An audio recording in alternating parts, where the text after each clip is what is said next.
Hello everyone. तो कल हम तो science and art of fund raising को डिस्कस कर रहे थे और उस पर हम क्वेश्चन आंसर को देख रहे थे।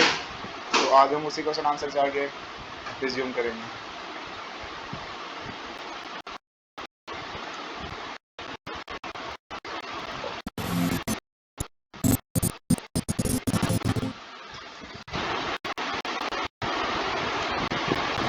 Already have a few questions in exactly take one time.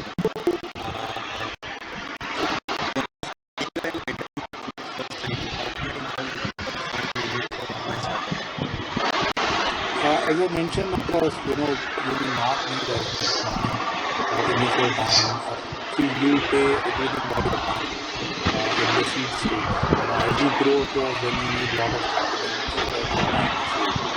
So if you have built a product, it will be more money for your go-to-market. If you need money to build the product, how much time it will take. So to do that, back to what it would require and take a minimalistic view to be able to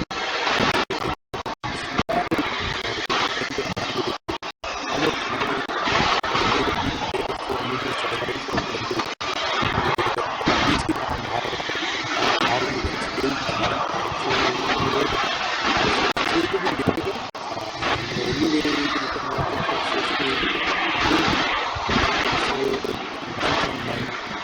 so some of the mistakes that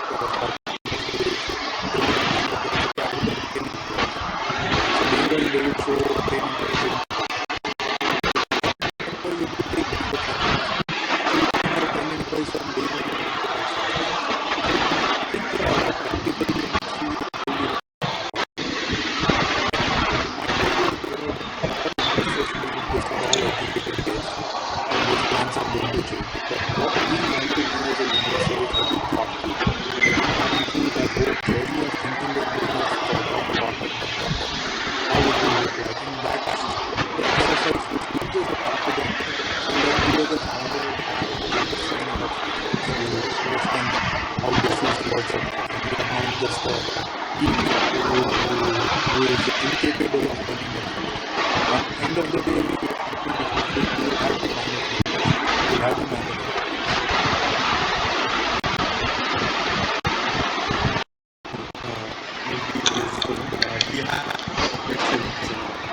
How to raise funds and SME. This is tough time. Product is not less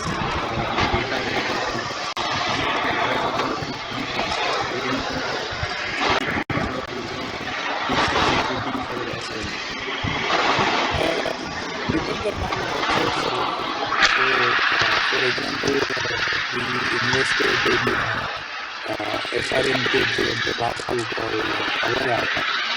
This how to help them using your college, and we believe that's a great idea. We founded with pre-related. We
question like next year.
I have a few questions which I can already ask you. What I should like in different stage while they are raising fund. So if you can elaborate on regarding the seed, maybe seed journey. What's the idea? I understand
Okay, now place your outcome.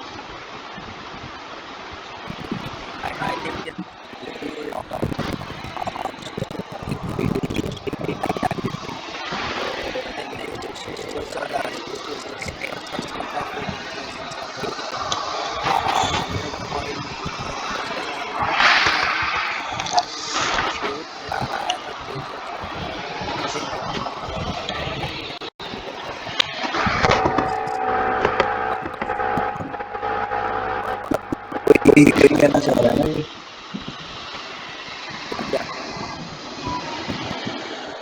मतलब point वही है ना कि जैसे funding उठाओगे तो उस time पे जब सीरीज फंडिंग बढ़ होती है तब उनको ज़्यादा इक्विटी चाहिए रहेगी।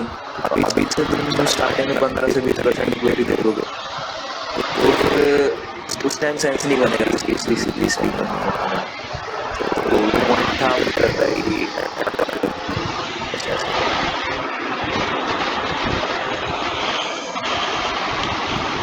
This video also found that any good results are not mentioned separately. For example, if you are working in this market, the target audience is very low.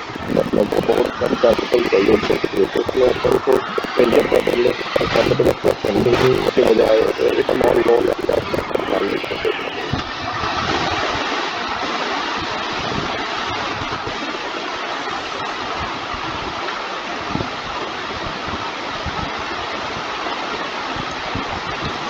Okay, now let us move to the part 2 of question answer session.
also essential.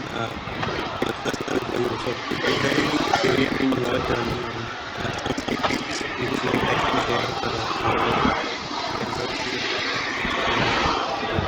Please maybe one or two recommendations for founders. multiple aspects of the marketing. Because in startup founders to avoid all those cost investors. So, as an entrepreneur, in the revenue was so high because somebody told me saying that you will grow revenue and you will be able to attract venture capital. Yes, it is very very important to grow revenue. What kind of revenue are you growing? So let's say for example, you are a B2B SaaS. Say for example, I used to run across an analytics company, and we used to. So I got a bank, for example, as a customer. So we built a solution for a bank. Then I got a shipping company. In shipping company, I built a software for a bank. So we built software for every vertical.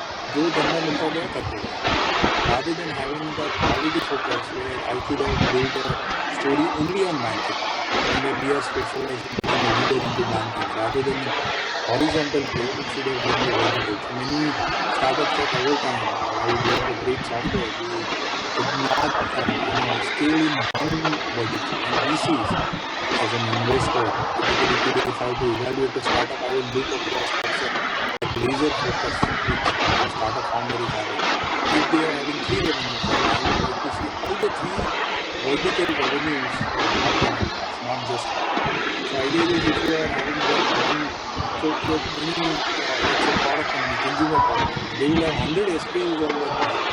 Doesn't work across. Just focus on 1 or 2 SKUs and just scale the realization. So it's all about the focus. So don't try to. That's one mistake which I would always say. And secondly, many times, yes, money is important, but smart money is very very valuable. So if you are, so there's a story of which I read in my job on LinkedIn, where how mentoring changed across Mahabharata, right? So Krishna was sleeping and Duryodhana and Arjun both went across and asked for help, saying that okay, I need help. Duryodhana called the resources, called the army of Krishna, and Arjun wrote only Krishna. So it was a mentor which helped Arjun won the war. So you need the right mentoring besides the resources. So many times I see across people, startup founders go for capital blindly rather than working across sourcing and capital.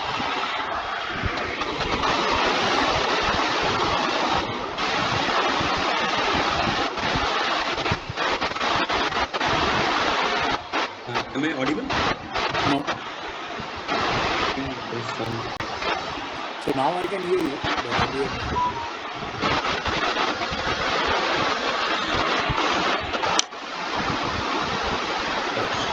Yes.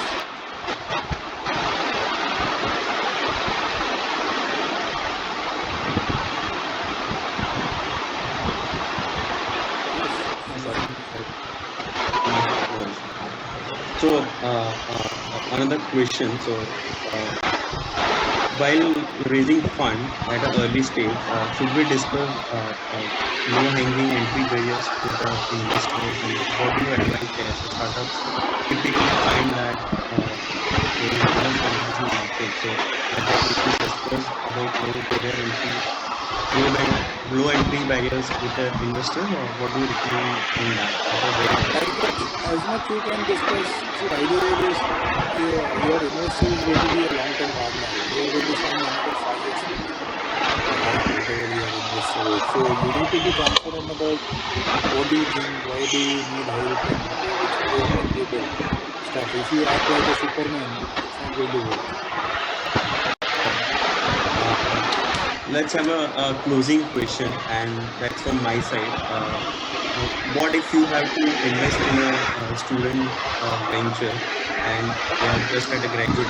What should be the idea look like, and you think that these ideas will amaze you and you would like to see in next few months, and you would like to maybe work with them as an investor?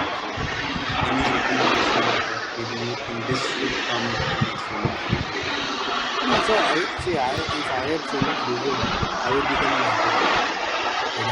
I love to get educated by entrepreneurs, and I mean, this is my best part of my job as an investor, because I hear so many good ideas from various entrepreneurs.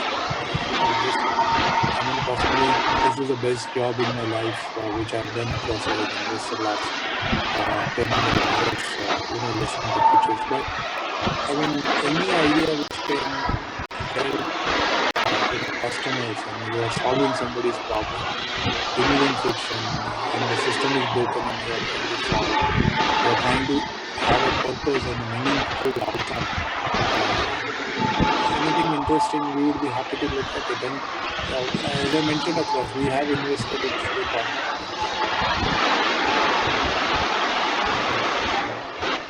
So definitely, very helpful, and I believe most of our student teachers will gain out of this interaction, and already they people saying that they will send out to pitch decks, and we'll be also creating few of them and sending.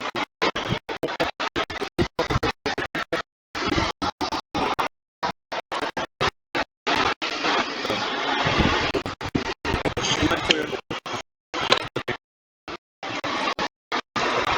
thanks. Okay, let us discuss on this.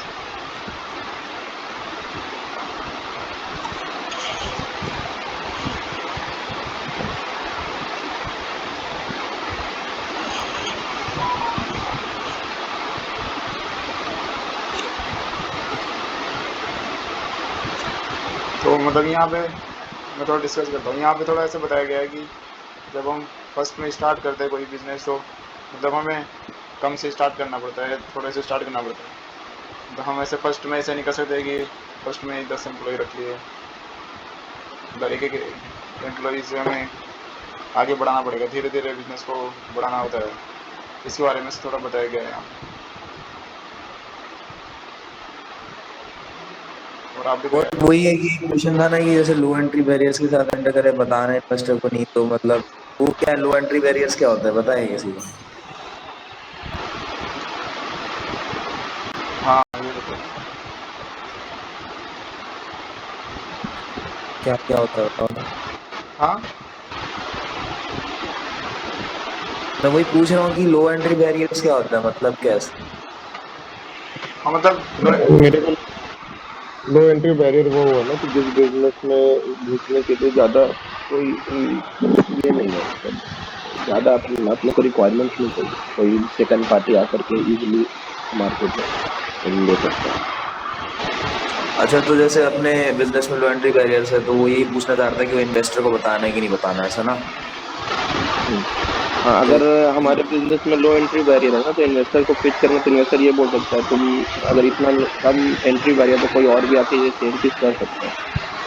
हाँ, तो पर उसका answer ये था कि भाई बताओ उसको इस बारे में, क्योंकि एक्चुअली में तो वो तुम्हारा पार्टनर ही है। पार्टनर एथिक्स के लिए वो बोल रहे अच्छा। हैं, उसको उसका पॉजिटिव और नेगेटिव पता होना चाहिए अगर उनके पास। हाँ, क्योंकि है तो अब तुम्हारा पार्टनर, क्योंकि एक बार उसने ले लिया, मतलब तुम्हारा इन्वेस्ट कर दिया, तो भाई तो बन चुका है तुम्हारा पार्टनर, तो उसको बता के रखो इस सब के बारे में फर्स्ट। और तुम वो पार्टनर के साथ तो और एक मेंटर भी है ना, वो इन्वेस्ट कर रहा है, वो और स्टार्टअप भी देख रहा है, तो वो तुमको आइडिया भी दे सकता है कि इसको कैसे अब इसको कैसे ओवरकम कर सकते हैं। ठीक है, समझ गया। तो दूसरा इस वीडियो में एसकेयूज के बारे में बात हुई थी, स्टॉक कीपिंग यूनिट, कि rather than focusing on hundreds of SKUs, you should focus on 1 or 2, मतलब कि 1 और 2 पे ज्यादा फोकस करके उसको स्केल करेगा तो ज्यादा फायदा।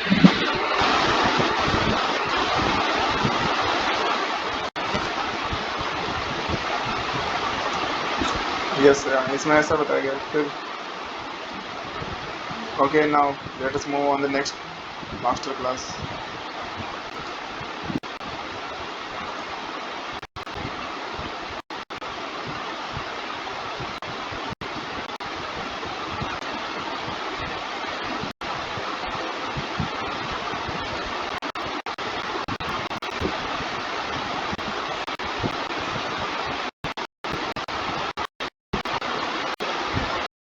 और जो नेक्स्ट मास्टर क्लास है वो हाउ टू पिच पर के बारे में है, इसको हम कंटिन्यू करेंगे।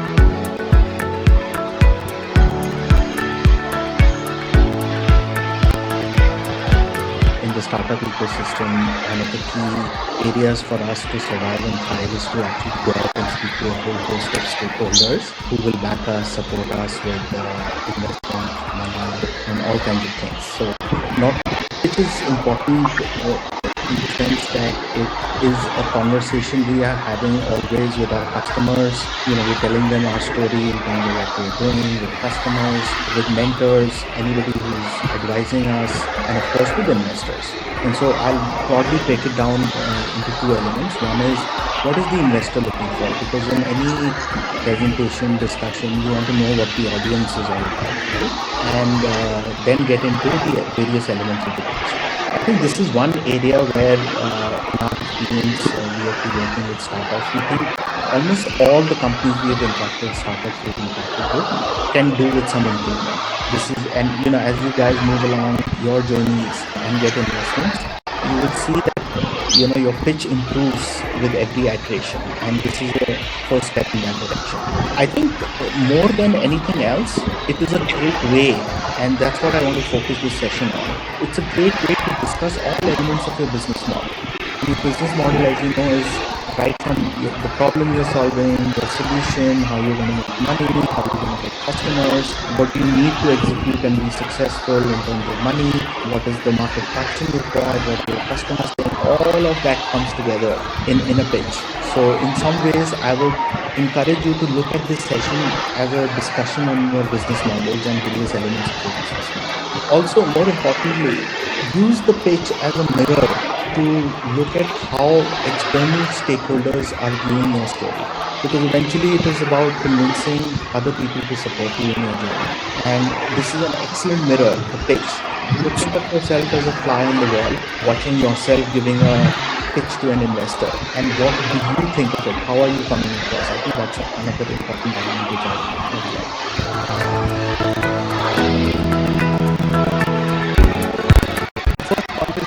Let's try and understand your audience, which is supposed to be investor. Question for you guys: what is the easier for an investor? Selecting a startup which will become successful, or rejecting a startup which he thinks might not be successful? If an investor looks at 100 pitch decks, how many do you think he selects for further investigation, further analysis? 10 to 15, right? And so he's rejecting 85. And amongst the 10 to 15 which he's selecting, he's spending more time trying to explore deeper to make the impact. So clearly rejecting a startup is easier. And so, what is the point of saying this, making this statement? He's looking out to do that. He's looking out for the common pitfalls we all know, which tells him this startup is not going to make it. And so the investor is looking for two things. He's looking for things which he thinks can make a startup successful, but equally looking very hard at things which tell him, no, this doesn't work. To figure out what are the areas that he will be working out for to detect.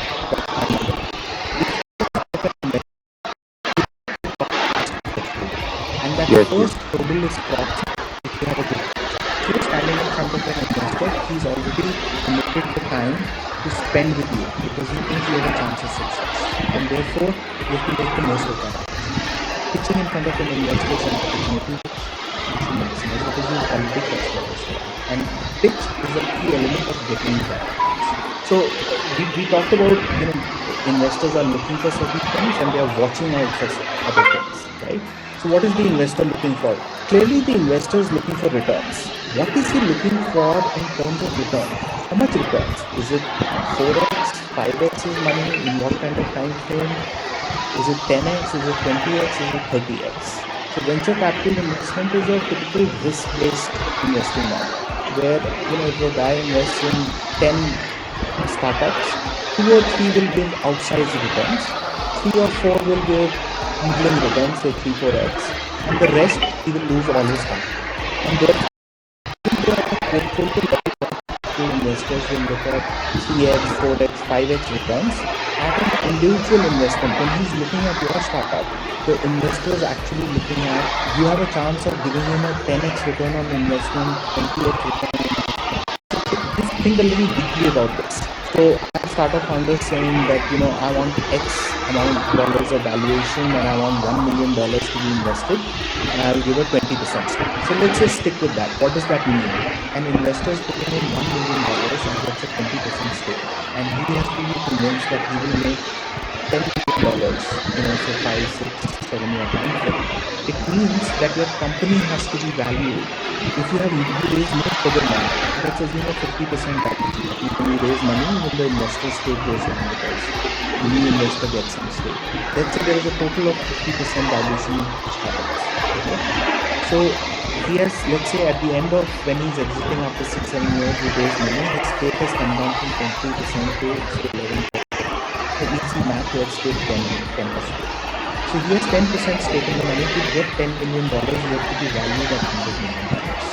In his mind, he's doing that math mentally and saying that if I'm putting $1 million into this company, I need to be convinced that this company in 5, 6, 7 years can be valued at $100 million, which is 750 crores.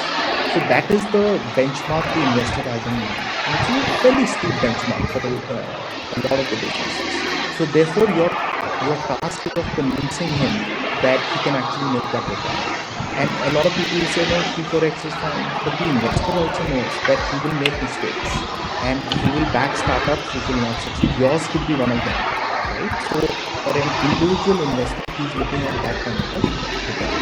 So I see a lot of slide decks where people promise a 3x, 4x return, and that's not going to happen. At each startup, he's looking at a 10x plus kind of return. He has to be convinced. He's taken a decision to invest in this. Whether in 6 to 7 years, it will be within a year, 12 to 18 months. Why? Because startups, most of the startups these days are burning money. Every month they are spending more than they are making in terms of money because they are building a business. Fair enough. And they are also reaching some milestones. They're getting some customers, they're showing some traction in the market, they are getting some users, which is validating their model. So the investor is looking at your milestones and burn because that is when the result will come out.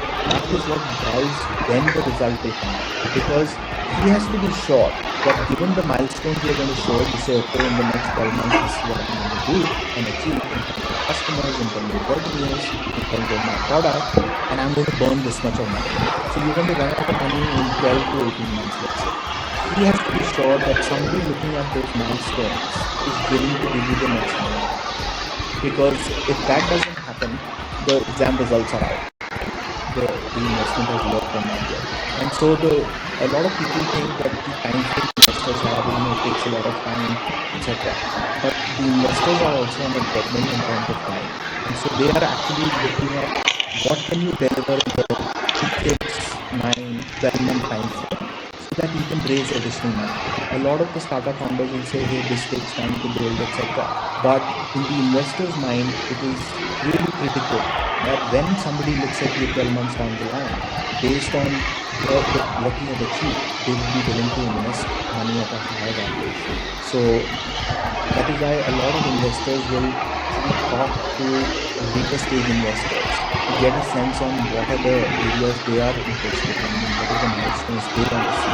The investor is actually looking at a very compelling. Compelling is very simply put, is that he looks at your business model, he looks at your pitch and feels compelled that this is really something which is going to invest in. An investor is looking at hundreds of startups. And when you're hearing a story, you say, oh, I heard this story before. So it has to be very differentiated. Please know in whichever sector you are in, there are many companies. And they're all going and telling a story on how they're going to be successful.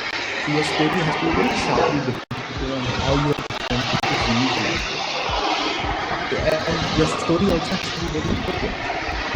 That cogent, I mean, all the elements need to come together to be consistent. So a coding story is one where there's the right problem, the solution is really solving that problem, customers are willing to pay for it, you make money while offering that service to the customers, and you're going to be able to execute as per your plan. Scalability. It's about the growth. You have to show growth. How are you going to grow? One last limited point. This is about a story, telling a story to investors. Why a story? Because stories are memorable. It's easier to remember stories, and remember that investor, that individual sitting there has to go to the investment committee or his team, and he has to tell them your story. And so you must make your story easy for him to remember, give him all the elements in that story. When he is questioned by the investment committee, he will be able to answer those questions.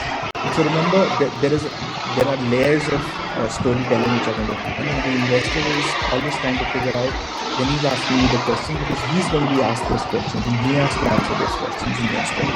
And somebody mentioned this quality of the team.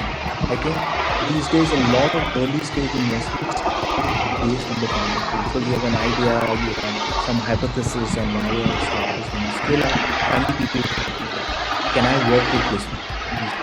Is this founding team working well together? Do they have complementary business skill set? We'll get into a little bit more about the team, but do they really understand their business? And can they execute well? Because finally it's about the future, and future is about execution. I think these are kind of the 4 things I thought were very important, and the investors have extremely high conviction on these experiments.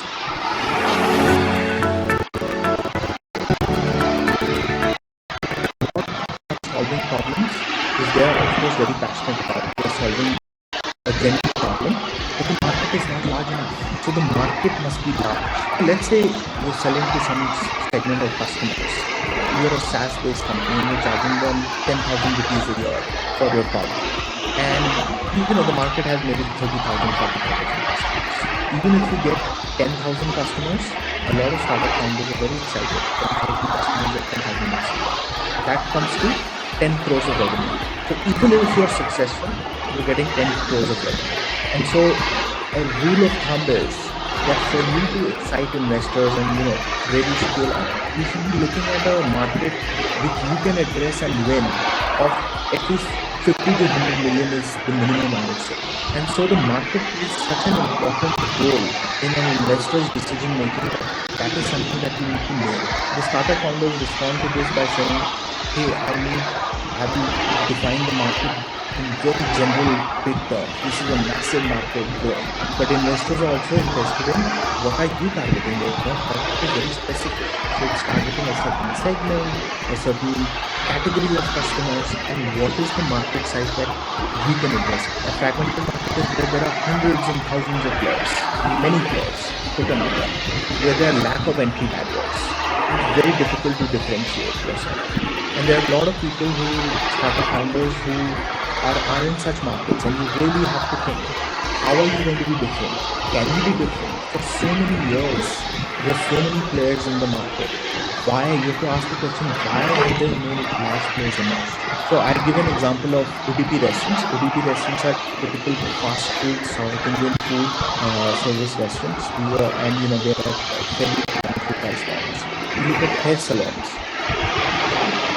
These are very fragmented markets. It's the nature of the industry. What is the entry barrier? There's no entry barrier. And so that's another put-off. The moment people say, there are too many players in it, there's very lack of differentiation there. Can you really build value in this market? Having said that, sometimes founders and entrepreneurs find a way of consolidating that market. Because they come up with a business model which is able to consolidate that industry. But that's very tough to do.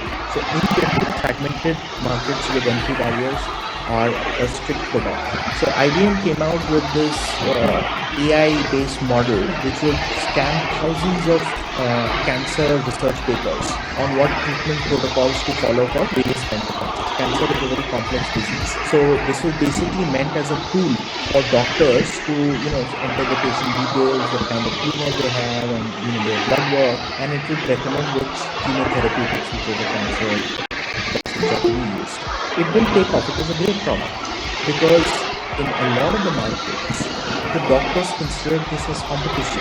They said, our expertise is being challenged by Eddie Watson. I have lots of on-the-ground experience in terms of what works with patients. So I've seen personally a lot of companies saying that we will tell doctors what to do. And the first question that is asked is, do you understand how the doctor looking at this?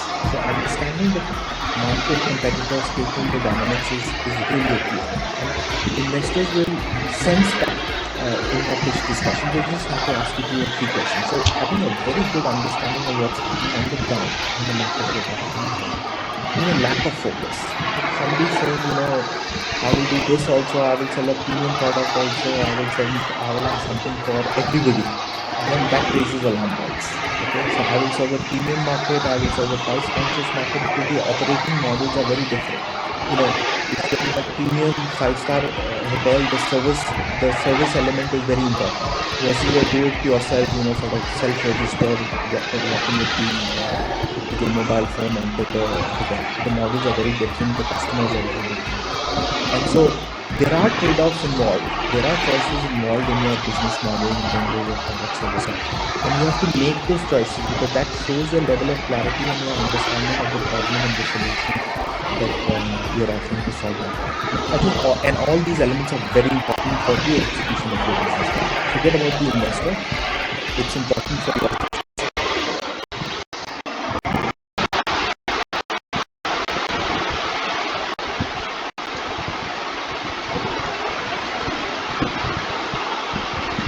Then I'll discuss on this.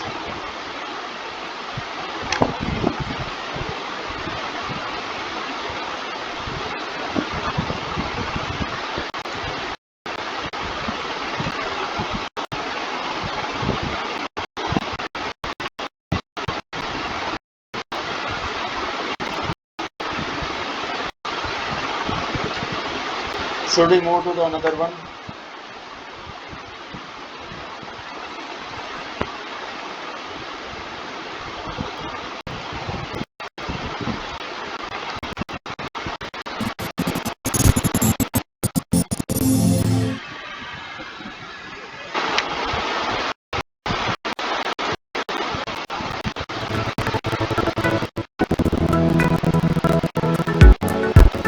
You guys see what this image is? On a closer look, when you look at this image, it seems like a much larger, bigger beast, and then you see the small head, which is where the nose is, right? And it looks very different. What is the point I'm trying to make here? So when you're in front of and somebody mentioned this, your credibility is very important. So this you have to keep in mind. All founders love their stuff. They're very optimistic. Okay, no problem with that. But there is a distinction between facts, hypotheses, and opinions. Some fact is a fact. This is what the market is. This is what is happening in the market. You have some hypothesis, which is customers have this problem. Nobody's really solving it. If I solve this problem, then I will get customers. Customers want this. And then you have opinions. One challenge which I see with a lot of startup founders, they present a lot of their opinions as facts. It sends all kinds of messages and signals to the investor, and all he needs to do is ask you a few questions. And when they get into a little bit of detail, if a different reality emerges, either of the product or the solution or the size of the market that you're talking about, or your actual product validation, some people will say, hey, my product is really good, it works. And the investor will say, where have you tested it? Let's say it's a hospital product. They will mention some hospital in a small town in an unknown hospital, and there, one doctor has tested the product. So it gives a complete message that early on the founder spent 10 minutes saying how good the product was and how they're going to change the environment of the market. That is a clear put-off for an investor guy, because you're the guy who's going to buy it, right? You're the founder, and if you don't have credibility, it's a problem. And it's not about it's just one small thing. I'll give you a cockroach example. It's a favorite example. If you see a cockroach in a restaurant, you tell the waiter, hey, there's a cockroach there, and the waiter says, no, it's only one. I don't know where it came from. We all know that there's going to be lots more, right? And so your credibility is very important. Please make sure that you represent you're very knowledgeable about what you're saying, and you distinguish between facts, fallacy, and myths. It's very important because it comes as a shock to the investing world. Oh, I just asked 2 questions. Maybe everything else is also going to face the same thing if I go deeper.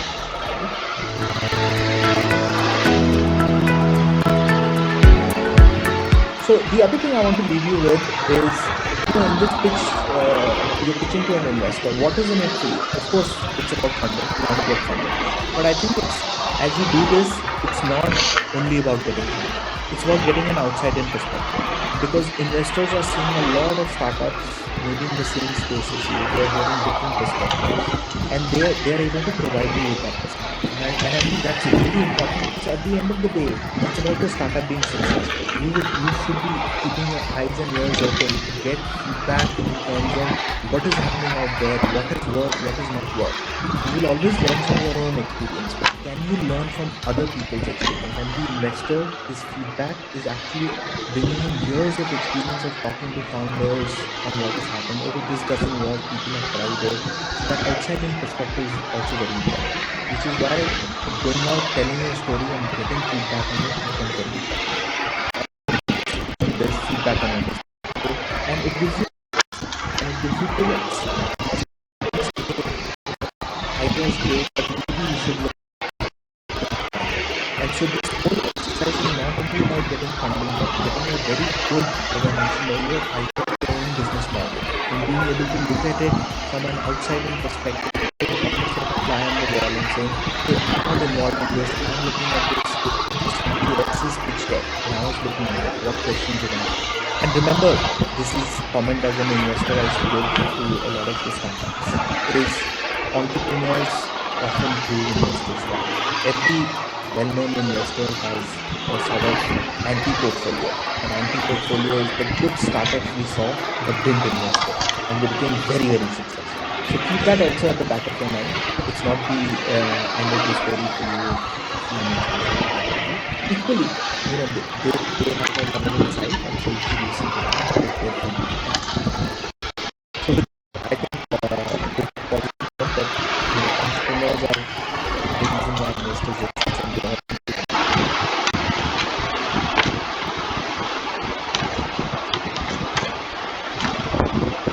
Okay, we can discuss on this. In this video here, it is said that the entrepreneurs are more successful than investors. Here is one keyword is also saying that anti-protophiles बोला जाए, तो उसके बारे में वो भी ऐसा ही है कि जो मतलब ऐसे पर्सन जिसने कभी इन्वेस्ट नहीं किया और वो एंटरप्रेन्योरशिप में सबसे एंटरप्रेन्योर्स करके ही वो बहुत ह्यूज सक्सेस उसने गेन कर दी हो, तो ऐसा भी इसमें बताया गया है.